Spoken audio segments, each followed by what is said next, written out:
But Clearaceau was also, like I mentioned, he was considered to be the great architect of Paris.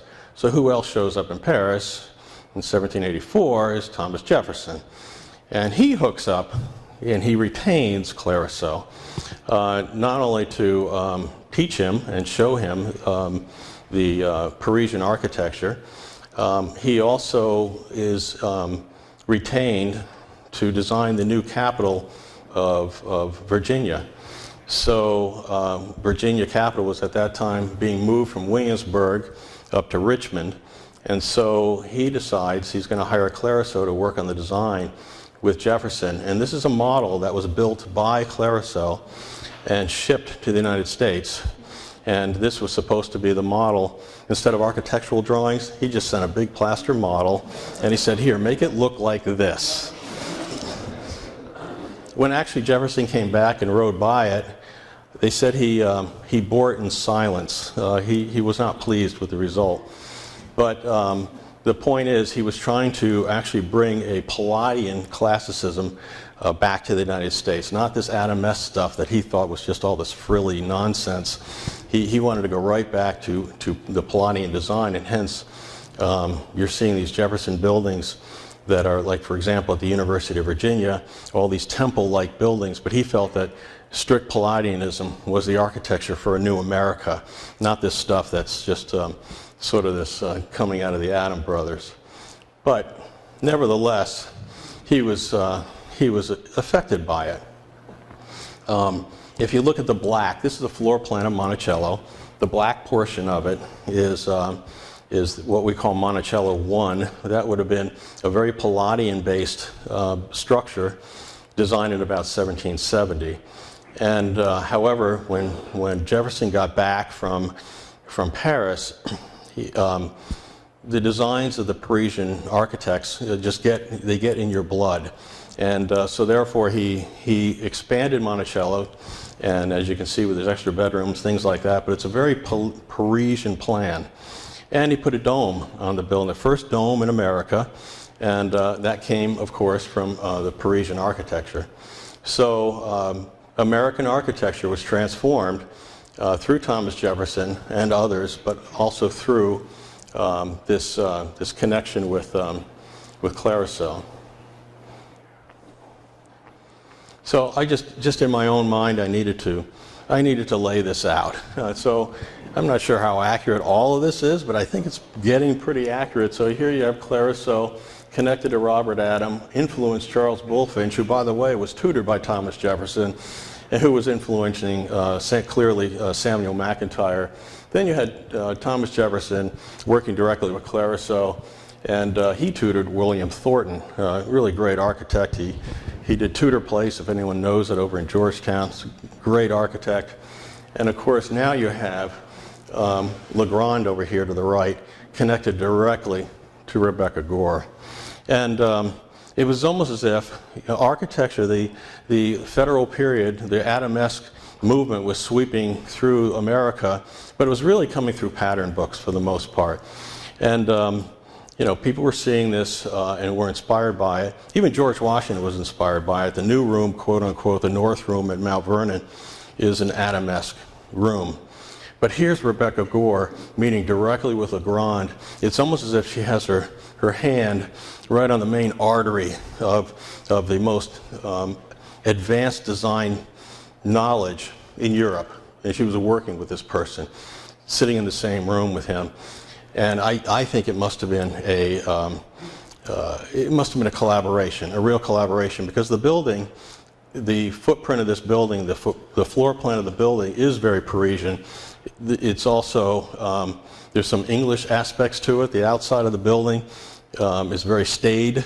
It's almost something you'd see at a Sir John Soane or someone like that. So I think all these sensibilities are being brought together here at Gore Place. So this circles us back around to Gore Place. I just wanted to make that connection so that if those of you who don't understand, this is a very, very unique house. It's designed by Legrand, superstar in Paris, and here it is sitting here outside of Boston. It's just an amazing thing. But I understand there are a lot of architects, or a number of architects in the room, So I'm not going to just focus on stylistic things tonight. I'd like to focus on some of the discoveries that we've made in the past 22 years since we've been there. So I'm just going to run through those so that when you go through the house in a few minutes, you'll be able to understand what we saw when we got there collectively and how we collectively have started to put the house back together and collectively made findings. And I say collectively because I put, unfortunately, north is down, so everything is sort of backwards, and I apologize for that. But we put the front doors down, which is a whole other question. We have two front doors. Maybe that's a good question for someone. So there's the east wing and the west wing, and we can go through that. So the east wing is actually over there, even though we've confusingly labeled that the west room of the east wing. I have no idea why we did that. But I'll just carefully go through this so you can see what we're facing. So in the center section of the house, the main block, and I can't possibly go through all the findings tonight, but I'll just go through a number of them. To talk about a little bit about that these Parisian houses, although they were inspired by,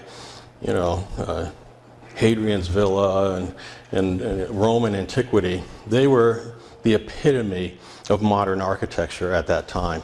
And they were almost as if, it's almost as if that when people visited these houses, particularly from the United States, they just walked into the sophistication of the early 20th century. And then when they came back, they just had to figure out a way to have some of this. All of these sophisticated systems that were in the house, all the amenities that the Parisians had.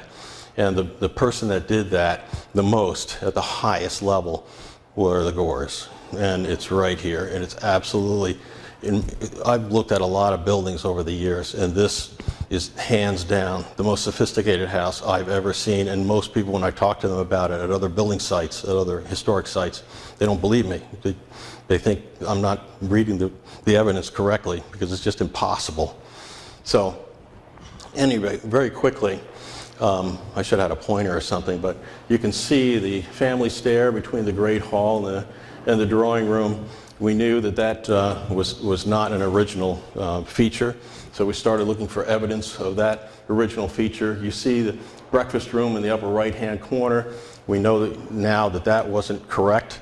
That was a breakfast room, but we know if you look at the two different floor plans, up and down, there's a fireplace off to one side, to the right. The fireplace was actually over in the corner, so when you walk in that room in the upper left-hand corner, when you go into the room, you'll know that there was a fireplace there. So there's all kinds of different shapes and changes to the floor plans over the years, and we started to put some of that back. But one of the things I was fascinated with was the cellar. I look at attics and cellars. I spend most of my life there in attics and cellars. And this was the strangest cellar I've ever seen because we have this stone floor in what they call the great room on the upper floor. And they had these giant vaults down below, and I could not figure out why those vaults were there. I also found out the vaults weren't there originally. The Gores clearly put them in very early on. And so we started looking very closely at that. There was also this strange feature. If you look at the little block over there in the plan to the right, or to the left, and in the left-hand side where the red box is, you see two little boxes in there. Well, that was this big masonry mass. I couldn't figure out what it was, and I started climbing around into it. And it turns out it was a stove. It was a very large stove, and it had dampers in it. And then there was this very strange corbelled brick that just went down into the floor. I didn't know what that was about. And there was a concrete floor there, and it felt very hollow. And I shouldn't say this, and I should admit it. I rented a jackhammer, and I started taking up the concrete, which just broke away very easily. And I discovered there was a tunnel in under the floor. It was about this wide, about 2 feet square. And so that led us to actually hire a person that does ground penetrating radar, and they started doing work inside the house, and we started out and around the house. And if you look very carefully, I'm going to step away from the microphone for just a moment. This line over here That line over there going off to the left is where that tunnel went, and we found out later it goes actually out under the lawn and it goes out to daylight. And we're thinking, what is this about? And you can see there are other lines connected to it. These other dotted lines up above, I flipped the plan upside down just so you can orient yourself to the other plans, are pretty much, we think are drain lines, were drain lines. But what was this about? I had no idea. So we actually had this small ground penetrating radar machine, and we went up into the Great Hall, and we can actually see down through the floor, inch by inch, down through the floor. And if you look at there's that, where it says metal duct, that's a modern duct, ignore it. But what's really interesting is coming from that stove is a duct that goes in underneath those vaults. It's actually built into the vaults. And this is original. We're talking early 19th century. We're thinking about 1817. And that extended all the way over to the other side of the room, in the great room. So if you're standing in the great room, right now today there's a fireplace there. There's a fireplace on both sides.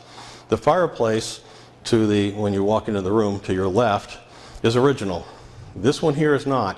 When they went to put the wallpaper in many years ago, they found the fireplace was not there, but instead there was just an arch incised into the plaster and nothing else. Everything else was blown away by this more modern fireplace. So what was that about? So I realized they're pumping hot air from the stove in the cellar under the floor to warm up the floor and over to that area where we believe there's what we call a dumb stove. This would have been potentially a very ornate cast iron stove. This image happens to be from the Library of Congress that burned. Had Jefferson's library in it, and it burned, and there were clearly dumb stoves in there. What that means is they're just fed with hot air. There's no place to put wood in or coal or anything like that. It was just a place where hot air came up and out through it to heat the room. These are a couple of images of the period showing such devices. And even Thomas Jefferson, when he got back from Paris, dreamed of having such a thing. So that drawing in the upper left is Thomas Jefferson's drawing. He was experimenting with this at Monticello, and even though they're very, very small, there was two little dumb stoves, little tiny diagrammatic things up where the ducts come up and out too. Now, in the main house itself, underneath the main stair when you go in to Gore Place, in the lower right, that big star grill is modern. Ignore it. But that soapstone grill in the floor is from the Gore period and built into the original fabric of the building. And so somehow there's now air ducts that come up through, not only under the floor of the dining room or the great room, but it goes up through the house. And when we're working up on the roof and doing chimney repairs and roof repairs, I discovered on the tops of these chimneys, not only were there flues, but there are these little vents. You can see they're only about 2 inches wide and maybe 10 inches, 10 inches long. And I realized that is the other end of where the air emits out from the house. So you have to have air coming in, fresh air, up through the furnace, and the chimneys are actually pulling the hot air out of the house. Therefore, you get flow. I've never seen anything like this.